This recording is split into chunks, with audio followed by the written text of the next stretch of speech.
નમસ્કાર દર્શક મિત્રો, આપ સૌને અમારી ચેનલના જય શ્રી કૃષ્ણ.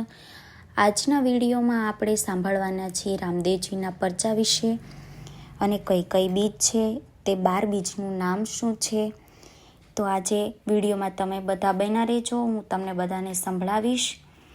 12 બીજના ધણી રામદેવજી એટલે કે 12 બીજના નામ છે કર્મ બીજ, વચન બીજ, બિંદુ બીજ, વાસના બીજ, ઉત્પત્તિ બીજ, કોરમ બીજ, બ્રહ્મ બીજ, નાદ બીજ, અલીલ બીજ, રજ બીજ અને ઓમકાર બીજ. આ 12 બીજ રામદેવ પીરને સમર્પિત છે. રામદેવ પીરને 12 બીજના ધણી કહેવામાં આવે છે કારણ કે તેમણે 12 ધર્મગુરુઓની કસોટી એક જ સમયે 12 અલગ અલગ જગ્યાઓમાં હાજરી આપીને પસાર કરી હતી. દર માસની શુક્લ પક્ષની બીજ રામાપીરને સમર્પિત છે અને આ દિવસે તેમના દર્શન અને ભજનોનું વિશેષ મહત્વ છે. આ કથા રામાપીરના ધણી ઘણા પરચાઓનો પૈકી એક જ છે, જ્યાં તેમણે પોતાની શક્તિથી 12 ધર્મગુરુઓને આશ્ચર્યચકિત કર્યા હતા.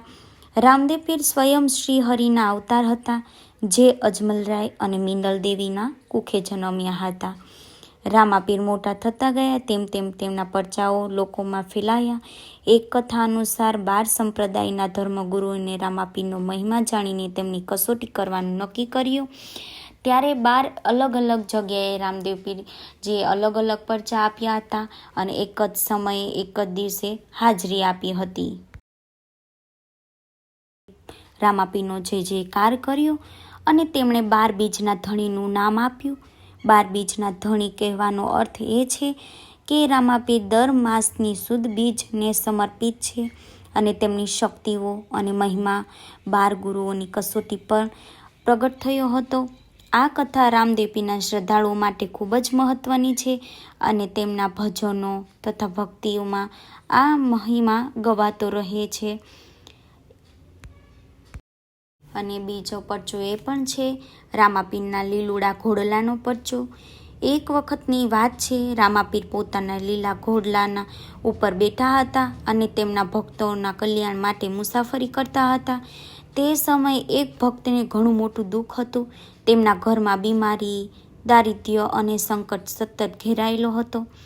તે ભક્તે મનથી રામાપીરને પુકાર્યા, હે રામાપીર, તમે તો દુખિયાઓના આશરો આપો છો, મારા ઘરમાં પણ તમારું પધારવું થવું જોઈએ. રાત્રિનો સમય હતો. ભક્તના શ્રદ્ધાળુ હૃદયથી ઉદ્ભવેલી આ હાક સાંભળીને રામાપીર તરત જ પોતાના ઘોડા પર બેસીને તેમના ઘરે પહોંચ્યા. રાત્રિના સમયે ઘોડાની ટાપોએ સમગ્ર ગામમાં એક ખાસ અવાજ કર્યો. લોકો બારણામાંથી જોયું કે તે એક તેજસ્વી પુરુષ લીલા ઘોડા ઉપર બેઠો છે. ઘોડા પર આમ કોઈ સામાન્ય ન હતો, તે તો દેવી ઘોડો હતો, લીલા રંગનો, તેજસ્વી ને શાંત. તે રામાપીરનો ખાસ દૂત સમાન હતો. રામાપીરના ભક્ત ઘરમાં પહોંચ્યા, આશીર્વાદ આપ્યા અને ઘરનું સુખ શાંતિ પુનર્સંજર્વત કર્યું. બીમાર સંતાનને સારું થઈ ગયું, ઘરમાં દરિદ્રતા દૂર થઈ ગઈ. આવો આ પરચો થયો કે રામાપીરના લીલું ઘોડલાનો પગલું પડે ત્યાંથી દુઃખો દૂર થવા લાગે છે. રામાપીરના ભક્તોની હાક સાંભળે છે. તેમનો લીલો ઘોડો શ્રદ્ધાનો પ્રતીક છે. ભગવાન પોતે ભક્તના ઘરે આવે એ શ્રદ્ધાનો પરમ ચમત્કાર છે. આ કથા લોકજીવનમાં ગીતો તો દર્શક મિત્રો, આજના વિડીયોમાં આપણે રામાપીરે જે આપેલા પરચા વિશે વાત કરી. તો તમને અમારો વિડીયો પસંદ આવ્યો હોય તો લાઈક કરી શેર કરજો અને તમારા મિત્રોને શેર કરજો કે જેથી તેઓને પણ આ સંપૂર્ણ માહિતી મળી શકે. અને અમારી ચેનલમાં જો તમને વિડીયો પસંદ આવ્યો હોય તો અમારી ચેનલને આગળ વધારજો કે જેથી તમને પણ આવા અવનવા વિડીયો મળી શકે. જય શ્રી કૃષ્ણ. ધન્યવાદ.